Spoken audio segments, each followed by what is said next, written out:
Hey, HTA, and welcome back to this masterclass on Dyson Sphere Program. And this is probably going to be the last episode because, as you can see in the background, our sphere is slowly starting to take shape, so we're pretty close to the end of the game. However, there's one single step that we haven't actually done to actually finish the game, and then I actually want to take you on a ride to see what this game looks like when you really stretch it to its limits. And we can do that now thanks to the amazing blueprints we've made over the last 8 episodes. So the endgame is all about science, and specifically white science, because you need that to unlock all the endgame technologies, scale everything up to the max. And as you can see, even though we are producing a fair amount of all of the colors of research, we're nowhere close to utilizing the hub that we've built over here. And I am almost done with all the colored research, so we do need to transition into white very soon. But if we're only creating a pitiful amount of the colored science, we're also going to produce a pitiful amount of white science. And, well, we need more of everything, basically. Luckily, we came prepared, so let's start scaling things up. Now, I hope you remember this layout that we made a few episodes ago, where we are producing all the types of science, and it's a very easy way to scale this up, actually, because we're still using the normal smelter, we're using the normal chemical plants, and we're using the Mark II assemblers. So all we need to do is just go to our upgrade tool, select the +1, select the area thing, and then just go and do something like this. This will transition all the smelters, all the chemical plants into their Mark II versions, and in case of the assemblers into the Mark III version. And even though that's not going to exactly double our production, for the simple reason that the Mark II assemblers are not half speed of the Mark III ones, although the other two base materials are, we're basically going to be producing 50% more. Just one problem: we also need strange matter and we need deuterium, and we can't actually upgrade the particle colliders. However, we can solve that very quickly as well by copying the layout that we already have over here and simply pasting it down here, making sure it's nicely aligned with everything that we already have. And there we go, now we have twice as much strange matter production. Now, I don't recommend doing this with the deuterium, because again, we get that in as a raw resource from other places as well. So all we need to do is fix that by actually bringing it into the planet, which we will do in a moment. And of course, producing twice the amount of base production is not going to be in use if we don't actually have anywhere for that to go. So we simply duplicate the build that we already had before and make sure we have twice as much science production up and running really quick. Now, you could argue that you could simply stack these up a lot further. By now, we have researched the stacking into a point where we can, I think, stack up like 15 or something of these. But honestly, there is not really any point in doing so because we don't really have a lack of space on this planet anyway at this point. So this is going to draw enough of our power already, as you can tell. So for now, this will be fine. Now, while we finish up the last bit of our science, or of our basic science, I would say, I want to get this planet ready for the end game, which currently it is not. But in order to do that, we need to take one small step back to our mole planet, because we are lacking one single item in order to really do that. We are going to make sure we can harness the power of the sun, and we do that by using antimatter. Now, antimatter is actually constructed from a couple of items that we already have, but we were lacking one more item, and that is the actual antimatter itself. So, there's a belt here, there's nothing on the belt, and that's because we haven't actually made our antimatter farm yet. So let's start working on that.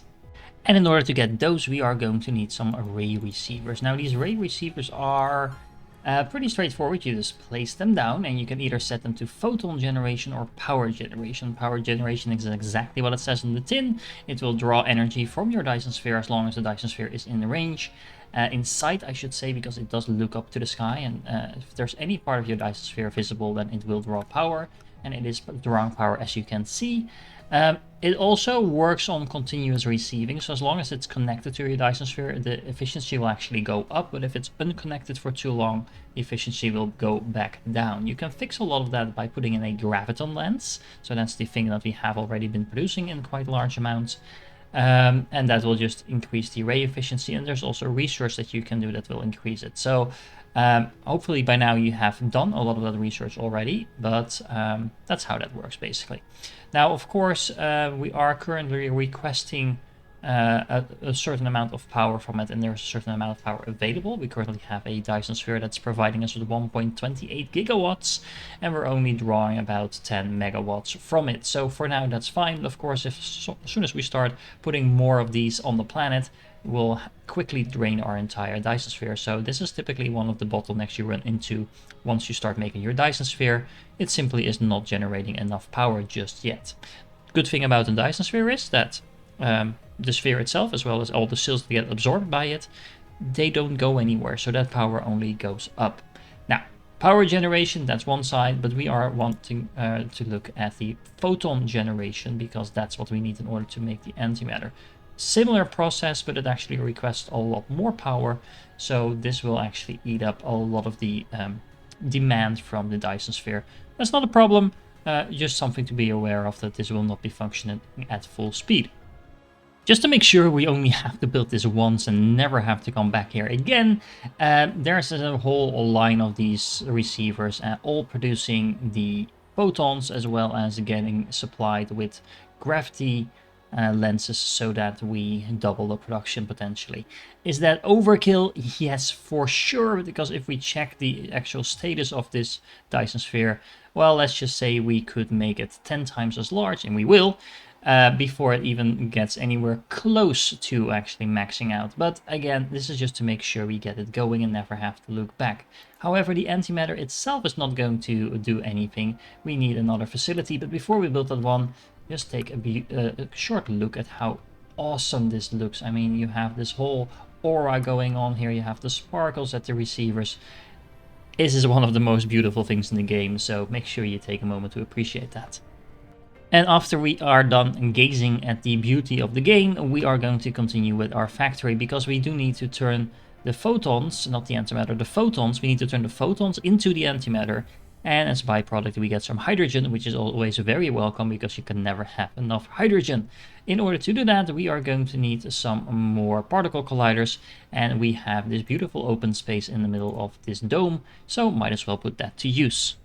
And that is where this dome comes in. It's a very simple setup. We have another ILS over here where we are receiving the photons and are basically just getting some warpers and proliferators. And we simply have an outgoing belt over here. Where is it? Over here. Of course, proliferated. And that distributes all the photons across all these particle colliders, and again, it's complete overkill for the moment, but it will be coming more and more into effect. It's a very fast recipe as well, so this is a recipe. It only takes 2 seconds for 2 photons to be processed, and as you can see, as it comes in, it is easily absorbed by the first few, but this will speed up more and more as our Dyson Sphere grows, of course. Now, once it's processed, it gets put into these distributors in order for us to make the fuel rods, and if at any point in time this is overproducing, this will actually allow us to export these elements as well to wherever we need them, for example on the planet where we're making science. And this means we are now producing antimatter, so let's put that to use. We are going to be upgrading our science dome over here into a version that will actually produce white science, and in order to do that we are going to need antimatter, because if we look at the recipe, it's basically all the other colors of science and 1 antimatter on top of that.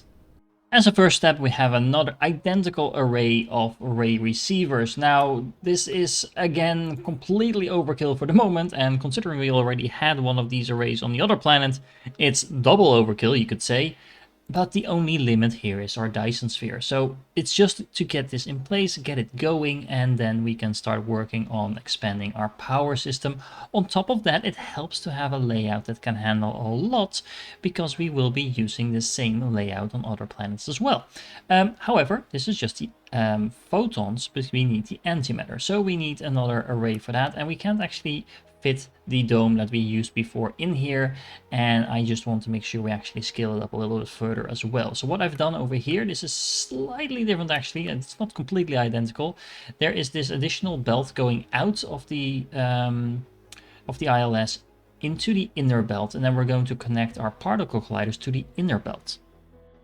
Did I mention I like dome builds? Anyway, we have a lot of particle colliders, again, complete overkill, but the nice thing about this specific layout is that we actually have a secondary belt for the hydrogen that we'll be producing.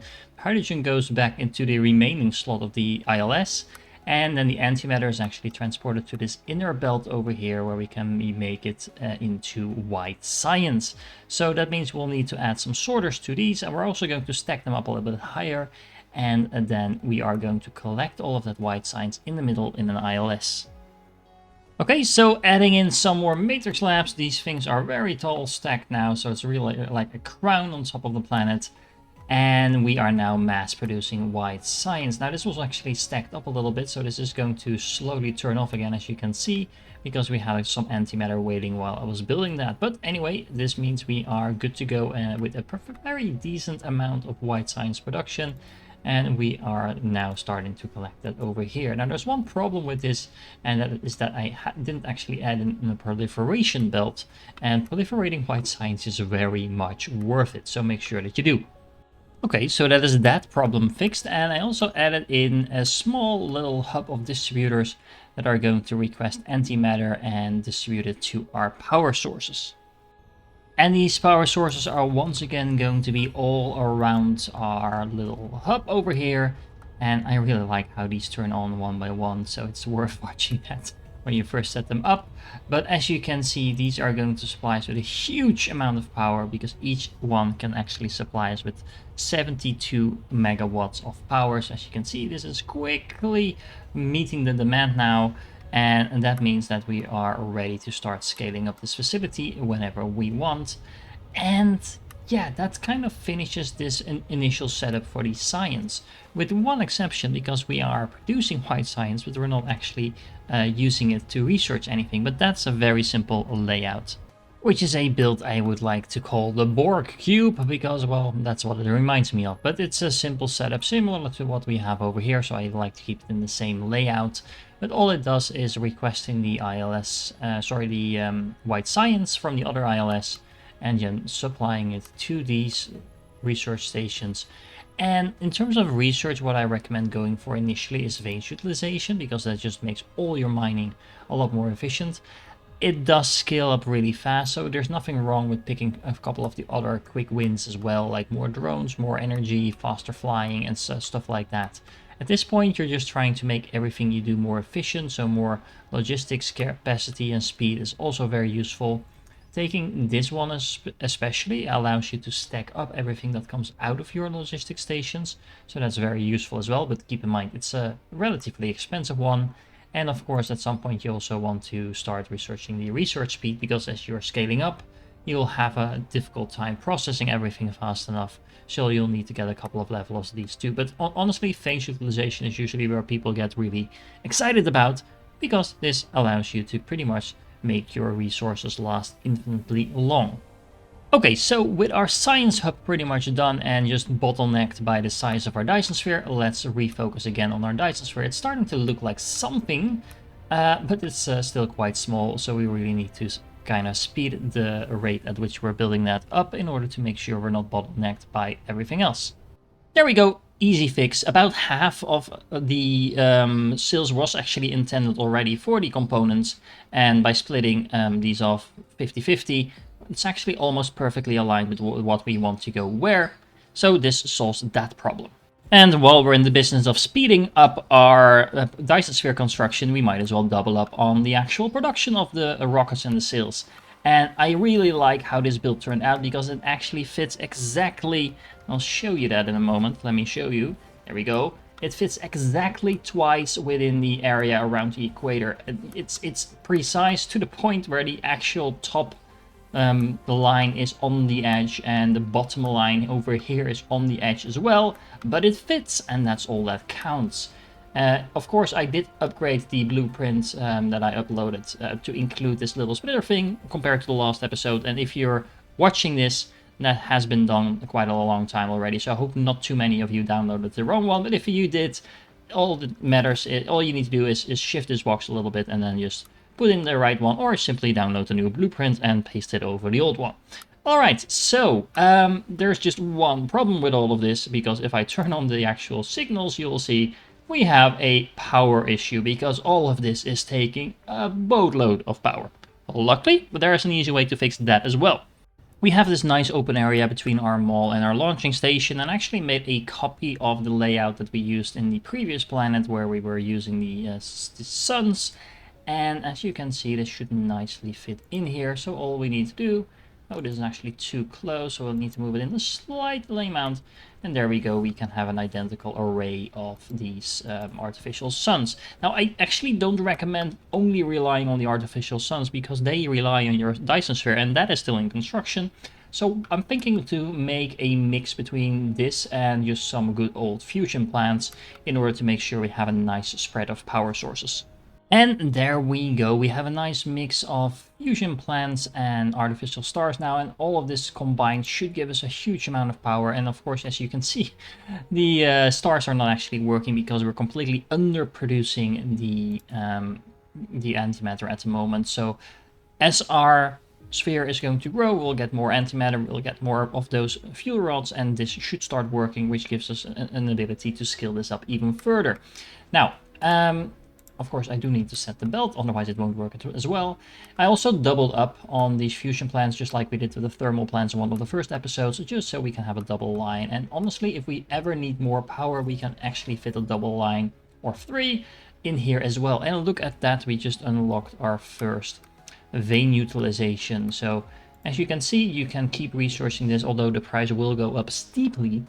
And at some point, you'll actually get to a point where your ore consumption will show 0.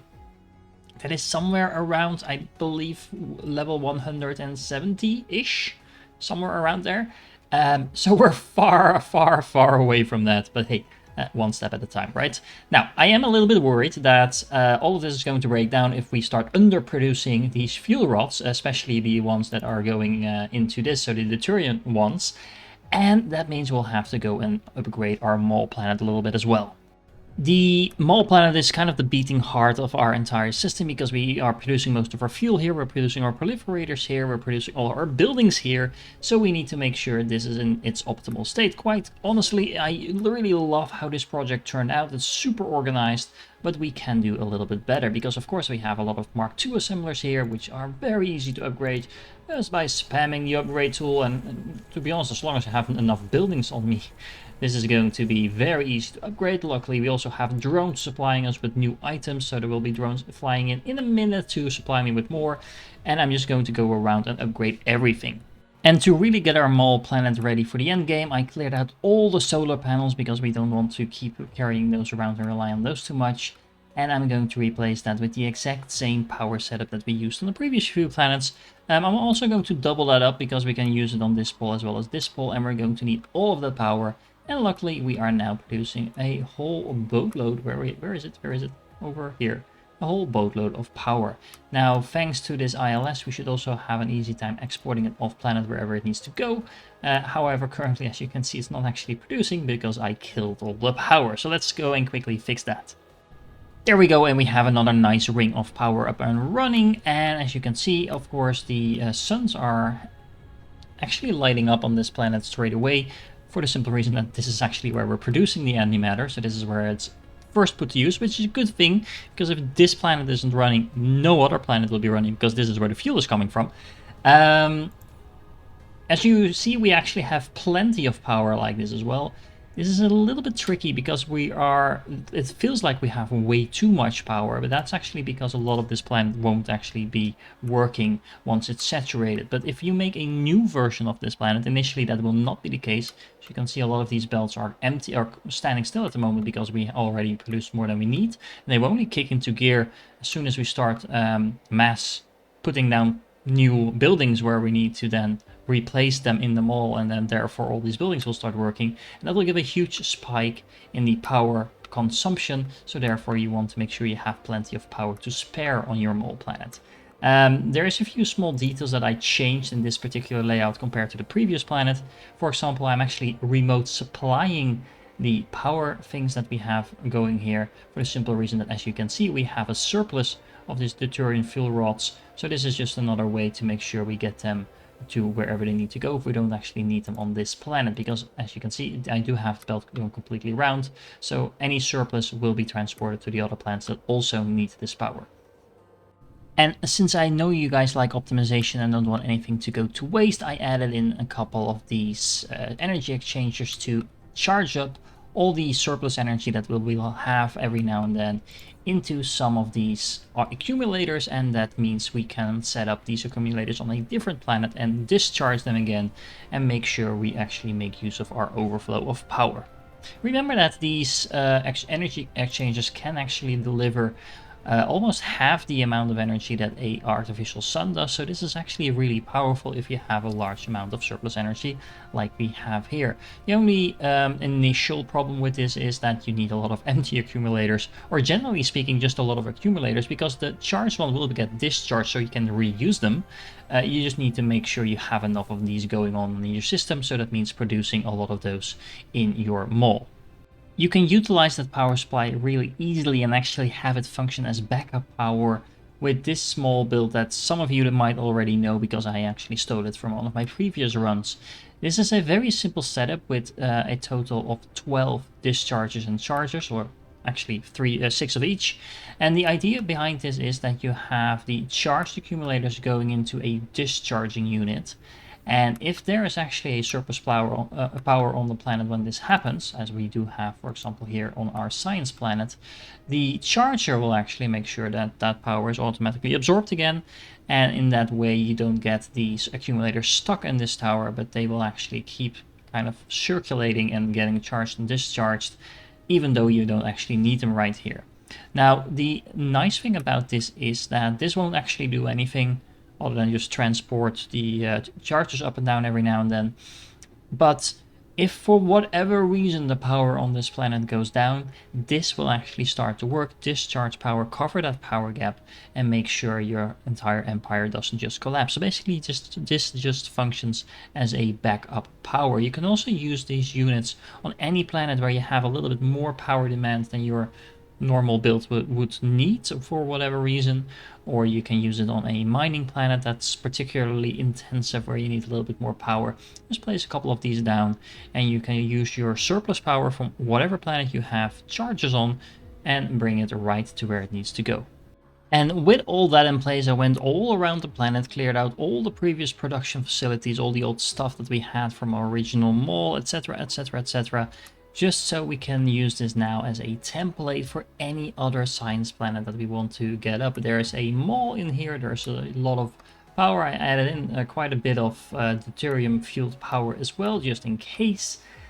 In other words, this has all the power you're ever going to need. All you need to do now is make sure you actually have a Dyson Sphere that produces so much antimatter, or photons I should say, so that you can actually utilize all the other production. So again, this starts fairly small, and if you want to duplicate this, you just take the sections that you already have, copy and paste them wherever they need to go, and as a result of that you can easily scale this up. But again, even if you have just these couple of sections that we have over here, you're going to need a pretty decent Dyson Sphere in order to utilize all of this. So again, the Dyson Sphere is going to be your bottleneck. But still, this means we now have our second planetary blueprint. We have the mall and we have this one that you can just copy and paste throughout the entire universe.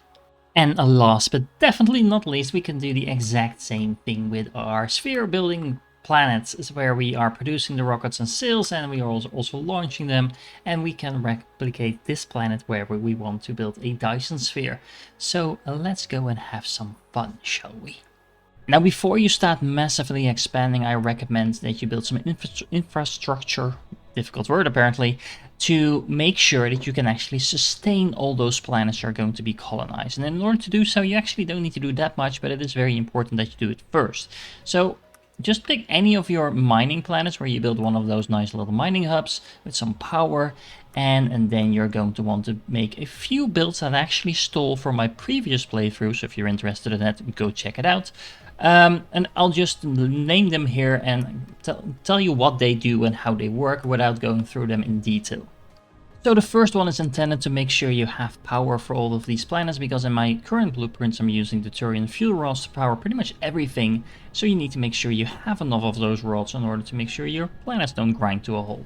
Now I'm making those here with just a couple of smelters, as you can see, a couple of assemblers, all the way from raw products to the actual fuel rods themselves in a single build, and then I'm just exporting them off planet once again.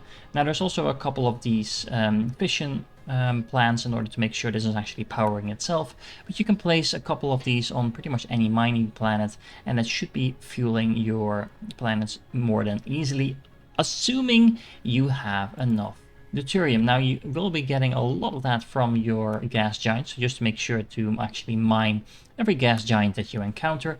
But just in case you need just a little bit more deuterium, I have another build for you. This second build is just a massive fractionating machine. So I have these fractionators that we haven't actually built in this playthrough at all so far. They are basically turning all this hydrogen into deuterium, and they do so at a pretty high rate because I have them completely stacked up, and as soon as my proliferators come in, they will actually be proliferated as well, and that gives you a massive amount of deuterium. Even without proliferation, as you can see, I already have a massive inflow of this.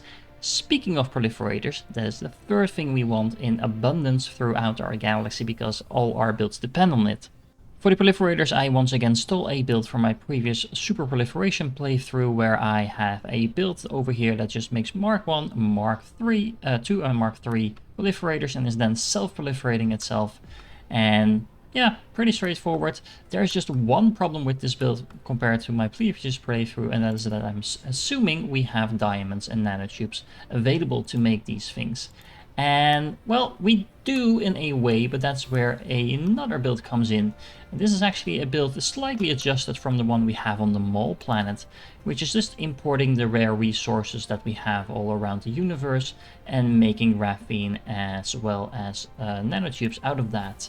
Now, you do need to make sure you actually have enough of those rare resources coming in, because as you can see right now, I'm a little bit starved on the nanotubes, which means I need to go and find a few more planets with spinning form on it, but hey, it will work just fine. The last build that I need to show you is this one, which is the one making a ton of diamonds from kimberlite. It's a fairly common resource, and you don't need, to be honest, that many diamonds for anything except for proliferators. So this build, if you just make it once, is probably going to be enough to supply all the diamonds you need throughout the entire playthrough that you're going to be doing. But hey, if you need more of that, then of course I have the blueprint now added to the list. Now, all of these builds combined should provide you with enough fuel rods as well as proliferators to go a very long way. Don't overbuild this. It's tempting to build this like on 4 or 5 planets immediately, or a lot of times on this single planet.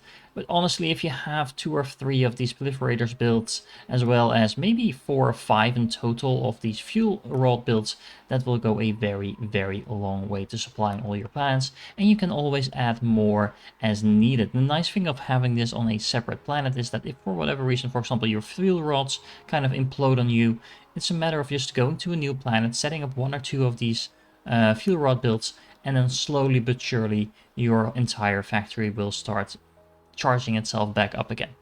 We have planetary blueprints, so let's put them to use. And specifically, I want to make sure we scale up our photon production, because that means that we can actually start researching more white science. And to do so, a O-type star is going to be very useful, because they tend to have the highest luminosity. And even though you might think, well, let's build a mole planet first, so we actually have a lot of supply going on in that system, I actually recommend that you start with the sphere building planet, for the simple reason that that includes a demanding dome, so you can actually import the items from your starting planet, and that will just make sure you have all the buildings that you need in the system where you're going to be progressing. While building one of these blueprints, keep in mind that you want to position yourself around the pole where the actual mole is, so you ensure that that is being built first before you waste anything like belts or boxes or ILSs on anything else, because that will be the part where the new items are coming in. And you might also need to clear out, of course, the poles and wherever else you're going to build. Now, the reason I kept my sphere building part, at least the production part, fairly limited is that it avoids that you actually have to clear out the entire planet in one go. You can just start with this, make sure you have this up and running, and then continue from there. Word of warning, if you place a blueprint of this size, your FPS will drop like a brick. So don't worry, that will pick back up again as you build it, but the game just doesn't handle this very well. So if this is too much for your machine, break up the blueprint in its individual pieces and just build them one by one. That will save you a lot of frustration and FPS. And before you start building the entire construction area, and by that I mean this area here with all the smelters and stuff like that, I recommend that you make sure you actually start powering up your line of fusion plants, because if you do this at the end, it's kind of obnoxious because it will initially turn off because you have much higher demand than you have supply. So if you make sure it starts from the beginning and make sure it's supplied with deuterium fuel rods, then it will just keep itself active. You don't have to worry about that. I highly recommend to build one of these antimatter domes on every single one of your sphere building planets. As you can see, we have a sphere here, so we need to make sure we make use of that. And the antimatter dome is doing exactly that. So all this is doing is basically making sure we draw from our sphere, we transport that to this ILS over here, we turn it into the photons into antimatter, and we export the antimatter to our science planet. If you do that like that, you're not actually going to need all that much science planets, because you can handle a lot of science through a single planet if you are importing it from different spheres. And then for the next thing on the list, if this looks very familiar to you, you will be right, because this is an exact duplicate of the mole planet we already have, but in a new system. Now, you don't need to build one of these in every single system, but I do recommend that you build at least maybe 2 or 3 somewhere around your edges of your galaxy, so you can easily access any supply that you need. You're also going to need to tweak these a little bit depending on what you're doing, what speed you're playing at, etc. Mainly because some of the items that you are using in these planetary builds are so common that you're going to burn through them really fast. So for example, one of my usual problems is that I run out of logistic drones. I'm not sure what happened to my game, it's probably not for safe. But in our default build, we're only producing these drones with a single build. This is not going to cut it if you put 100 of these in every single ILS, and when you place your ILS on the mining planet, you're going to place like 15 ILSs on that at least. So that's 1500 drones. If you do that in a few planets in a row, then you're out of drones. So you might want to duplicate this build a few times, and what you can do is just remove some of the other builds and then fit one of the other builds in there. So for example, fractionators, you're probably going to need like 5 of these in every single corner of your galaxy being produced, because you're not going to need that many of them. Just remove this, put it in another drone production, and you're good to go. The nice thing about these bot supplies is that you can put these anywhere. They will still work as long as you make sure they are in range, and of course they are proliferated.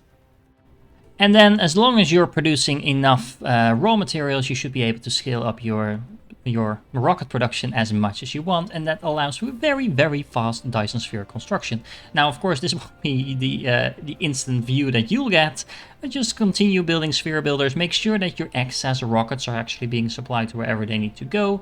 Don't keep shooting sails into the air whenever your sphere is already doing most of the job anyway, and just make sure those sails are actually exported to where they're needed as well. And then you can make yourself a lot of spheres. And apparently I deleted here something, so I apologize for the mess. Now, I have to admit I am not very creative when it comes to spheres, so I did make this design myself, although it's not that creative, and apparently it's very messy considering I apparently blew something up. But you can be very creative with your spheres, or you can just download some spheres from DysonSphereBlueprints.com. For example, I really like this design. This is basically a flower with the star being the center of the planet. But there's also more chaotic designs, for example, like this. Is this necessarily the most efficient build? No. Is it very cool to look at? Yes. So by all means, be either very efficient or very creative, or do whatever you want. But just have some fun with your Dyson Spheres. It's called Dyson Sphere Program after all, so make sure you build a lot of fun looking Dyson Spheres. And with that, we've come to the end of this series. You have all the tools you'll need to continue expanding your empire until either your PC breaks down or you simply get bored.